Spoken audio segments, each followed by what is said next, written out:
आज मंत्रिपरिषद की बैठक राज्य के मुख्यमंत्री माननीय विष्णुदेव साय जी की अध्यक्षता में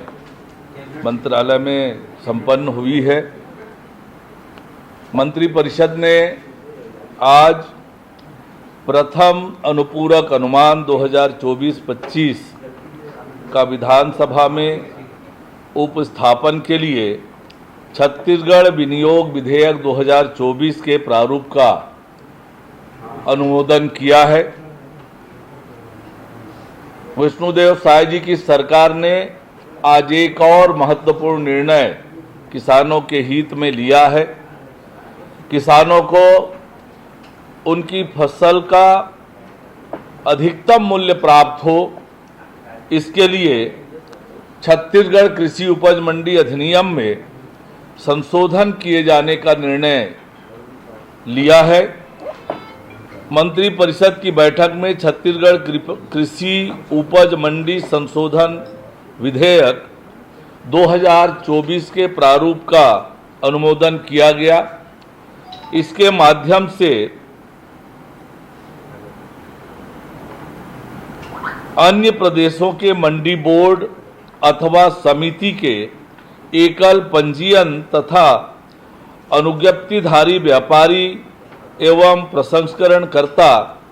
भारत सरकार द्वारा संचालित ई नाम पोर्टल राष्ट्रीय कृषि बाजार के माध्यम से अधिसूचित कृषि उपज की खरीदी व बिक्री बिना पंजीयन के कर सकेंगे। इससे छत्तीसगढ़ राज्य के किसानों और विक्रेताओं को अधिकतम मूल्य मिल पाएगा। संशोधन के प्रस्ताव के अनुसार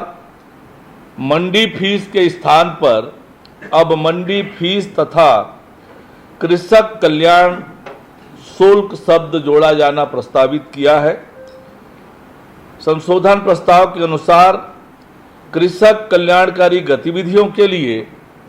मंडी बोर्ड अपनी सकल वार्षिक आय की 10% राशि छत्तीसगढ़ राज्य कृषक कल्याण निधि में जमा करेगा और इस निधि का उपयोग नियमों में शामिल प्रयोजन के लिए किया जाएगा।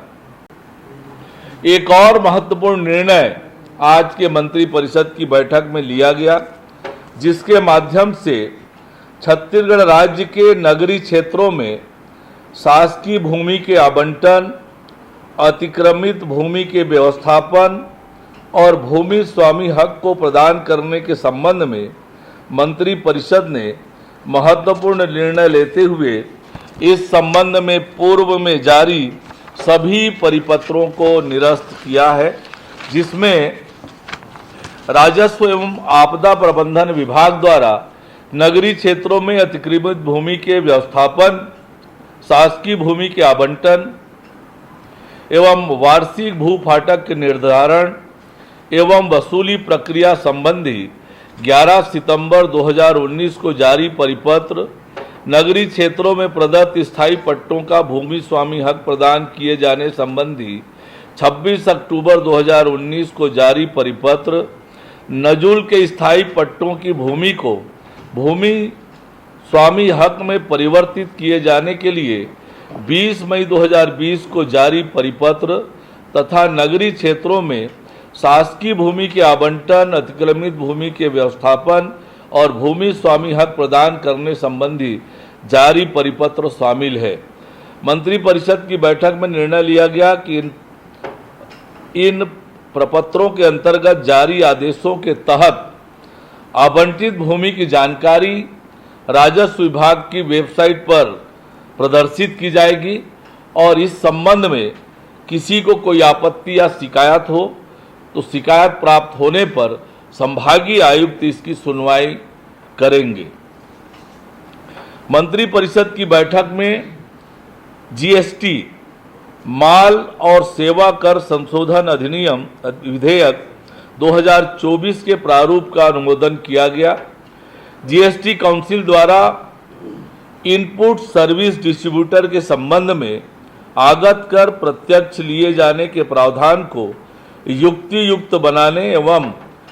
पान मसाला गुटखा इत्यादि के विनिर्माण में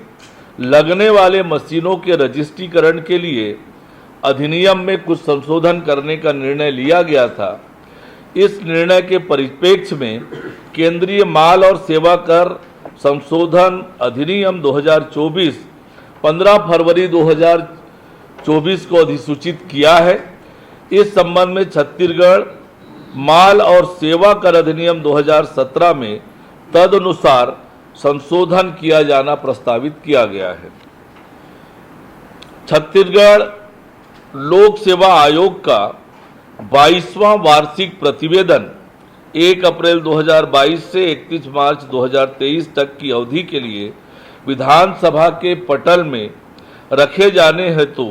अग्रिम कार्यवाही करने के लिए सामान्य प्रशासन विभाग को अधिकृत किया गया। हम सब ने भी देखा कि अभी आईईडी ब्लास्ट में हमारे मोआ के रहने वाले एसटीएफ के जवान भरतलाल साहू शहीद हुए हैं और उनकी स्मृति को अक्षुण्ण बनाए रखने के लिए प्रदेश के मुख्यमंत्री आदरणीय विष्णुदेव साय जी ने मोआ बाजार चौक रायपुर का नामकरण शहीद भरतलाल साहू चौक करने की घोषणा उन्होंने की है।